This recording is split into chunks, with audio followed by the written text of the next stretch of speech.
Hi friends, welcome to Salem புனிதாஸ் recipes. இன்றைக்கி இந்த வீடியோவில் இட்லி, தோசை, பரோட்டா, சப்பாத்திக்கு மேட்ச் ஆகிற மாதிரியான ஒரு காளான் சால்னா எப்படி பண்ணுறதுன்னு பார்க்கலாம். அடுப்பில் குக்கரை வச்சுக்கலாம். சின்ன குக்கராக இருந்தாவே போதும். அதில் 4 டேபிள் ஸ்பூன் அளவுக்கு எண்ணெய், 1 டேபிள் ஸ்பூன் அளவுக்கு நெய் சேர்த்துக்கலாம். சேர்த்துட்டு அது கூட கடுகுளுத்தம் பருப்பு ஒரு 1/2 டீஸ்பூன் சேர்த்துக்கலாம். கூடவே நம்ம சின்ன வெங்காயம் முழுசாக உரித்து வச்சுக்கலாம். சின்ன சின்னதாக இருக்கட்டும். அப்புறம் கொஞ்சம் பெருசாக ஒரு பெரிய வெங்காயம் இந்த மாதிரி கட் பண்ணி வச்சுக்கலாம். அதை இந்த எண்ணெயில் சேர்த்துக்கலாங்க. சேர்த்துட்டு நல்லா வதக்கிக்கலாம். இப்போ நல்லா வதங்கிருச்சு. அது கூட இஞ்சி பூண்டு விழுது சேர்த்துக்கலாம். நல்லா 2 டேபிள் ஸ்பூன் அளவுக்கு சேர்த்துக்கலாங்க. இதை 1 நிமிஷம் போல் வதக்கிக்கலாம். இப்போ நல்லா வதங்கிருச்சு. இப்போ இது கூட நம்ம எஸ்பிஆர் ஹோம்மேட் மசாலாவோட கறி மசால் தூள் சேர்த்துக்கலாம்.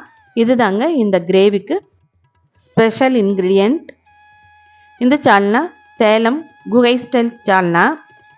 இது கூட 1 டீஸ்பூன் அளவுக்கு நம்ம எஸ்பிஆர் ஹோம்மேட் மசாலாவோட மிளகாத்தூள் சேர்த்துக்கலாம். மிளகாத்தூள் ரொம்பவே கலராக இருக்குங்க. ஏன்னா நல்ல தரமான மிளகா வாங்கி அரைக்கிறதுனால நல்ல கலராக இருக்கும். இது கூட ஒரு 1/2 டீஸ்பூன் அளவுக்கு மஞ்சள் தூள் சேர்த்துக்கலாம். ரொம்ப நேரம் வதக்கக்கூடாது. இப்போ நாம் இது கூட நல்லா இந்த மாதிரி கட் பண்ணி வச்சுருக்கிற காளான் 400 கிராம் அளவுக்கு சேர்த்துக்கலாம். பாருங்கள், இந்த மாதிரி சைஸில் கட் பண்ணிக்கணும். இப்போ எல்லாத்தையுமே இதோட சேர்த்துட்டு நல்லா வதக்கிக்கலாம். வதக்கிறப்பயே இது நல்லா தண்ணி விடுங்க. நல்லா சுண்டி வந்துடும். இது கூட தேவையான அளவுக்கு உப்பு சேர்த்துக்கலாம். உப்பு நான் 1 டீஸ்பூன் அளவுக்கு சேர்த்துட்ருக்கேன். நம்ம காளானை போடுறதுக்கு முன்னாடியே இது கூடவே கட் பண்ணி வச்சுருக்கிற தக்காளியும் சேர்த்துக்கணும். நான் மறந்துட்டேன். அதனால் நம்ம இப்போ கூடவே நம்ம கட் பண்ணி வச்சுருக்கிற தக்காளி சேர்த்துக்கலாம்.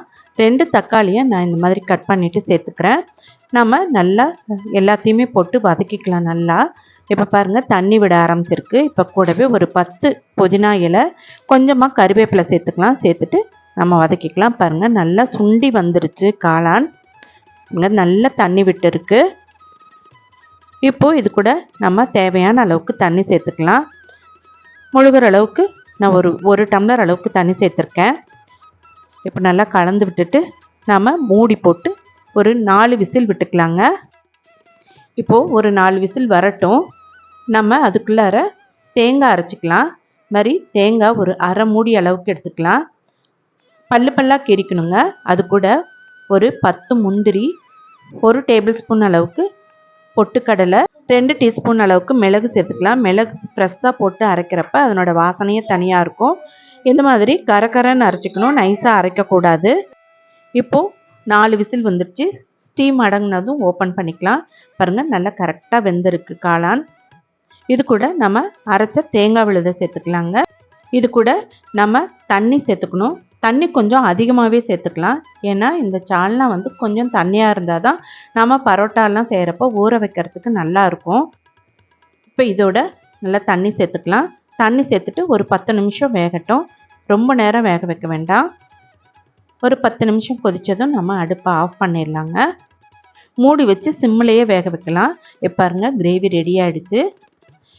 இப்போ இது கூட நம்ம கொஞ்சம் பொடியாக கட் பண்ண கொத்தமல்லி தழை சேர்த்துக்கலாம்.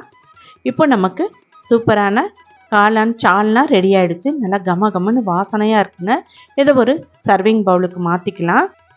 இந்த சால்னா சப்பாத்தி, பரோட்டாவுக்கு ரொம்ப ரொம்ப சூப்பராக இருக்கும். நம்ம இட்லி, தோசை கூடயும் அவ்வளோ அருமையாக இருக்குங்க. பிக்னஸ்க்கு, ஆஃபீஸ் போகிறவங்களுக்கு ஈஸியாக நம்ம இதை செஞ்சுட்டு எடுத்துகிட்டு போயிடலாம். நான்வெஜ் கிரேவி மாதிரியே இருக்குங்க. காளானை சாப்பிட்றப்ப தான் நம்ம வெஜ் கிரேவின்னு நமக்கு தெரியும். அவ்வளோ சூப்பராக இருக்கும். நீங்கள் செஞ்சு சாப்பிட்டு பார்த்துட்டு எப்படி இருக்குன்னு கமெண்ட் பாக்ஸில் சொல்லுங்கள்.